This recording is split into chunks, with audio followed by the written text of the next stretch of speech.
बाबा की हार का बदला लेने के लिए चुनावी मैदान में उतरी युवा प्रत्याशी, अखिलेश ने दे दिया टिकट। गोंडा सीट से छिड़ने वाला है सबसे बड़ा संग्राम, श्रेया वर्मा ने संभाली चुनावी कमान। युवा प्रत्याशी श्रेया वर्मा पर अखिलेश का भरोसा, श्रेया ने नामांकन के बाद बीजेपी को कोसा। यूपी की सियासी महाभारत में अखिलेश यादव कुछ नया ही गेम कर रहे हैं। इस बार के चुनाव में बीजेपी को पटखनी देने के लिए युवा वर्ग से लेकर अनुभवी वर्ग तक को साधने की प्लानिंग कर रखी है। इसीलिए अखिलेश यादव ऐसे ऐसे प्रत्याशियों को उतार रहे हैं जिनका सियासी वजूद पुराना है, लेकिन चुनाव पहला है। इसीलिए इस बार की रणनीति पर कहीं भी अखिलेश यादव चूकना नहीं चाहते। इसलिए भले ही कई सीटों पर प्रत्याशी इधर से उधर किए हों, लेकिन इतना तो तय है कि कई सीटें ऐसी हैं जिससे अखिलेश ने टच भी नहीं किया। इसके पीछे की रणनीति खास है। इस समय गोंडा सीट काफी चर्चा में है। गोंडा लोकसभा सीट पर युवा महिला प्रत्याशी को सपा ने उम्मीदवार बनाया और नाम है श्रेया वर्मा। 35 साल से कम उम्र के युवाओं को इस बार अखिलेश यादव ने मौका दिया। कई ऐसे युवा प्रत्याशी हैं जो 35 साल की उम्र के हैं।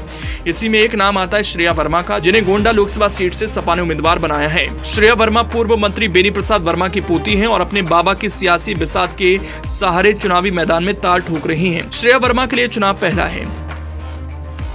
स्वर्गीय बेनी प्रसाद वर्मा साल 2009 में गोंडा सीट से सांसद रह चुके हैं। इस चुनाव में श्रेया वर्मा बाबा की विरासत को संभालने के लिए चुनावी मैदान में अपनी किस्मत आजमा रही हैं। जबकि बीजेपी से 2 बार लगातार अपनी जीत दर्ज कर चुके बीजेपी सांसद कीर्ति वर्धन सिंह और राजा भैया चुनावी मैदान में हैं। गोंडा के पड़ोसी जिले बाराबंकी की रहने वाली श्रेया ने स्कूली पढ़ाई वेलकम गर्ल्स स्कूल देहरादून और दिल्ली के रामजस कॉलेज से इकोनॉमिक्स में ऑनर्स किया।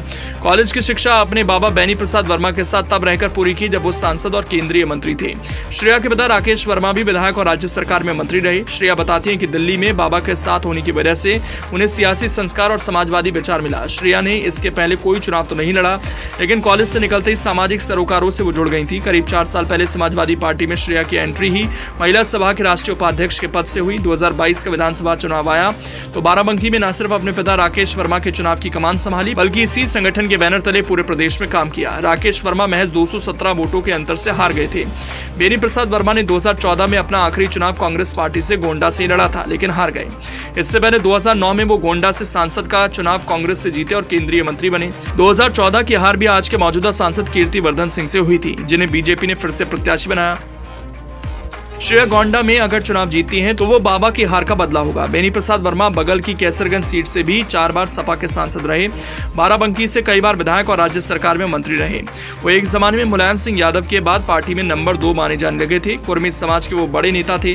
फिलहाल श्रेया वर्मा ने गोंडा सीट से अपना नामांकन दाखिल कर दिया है। नामांकन दाखिल करने के बाद बीजेपी सरकार पर जमकर प्रहार भी किया और चुनाव का शंखनाद कर दिया।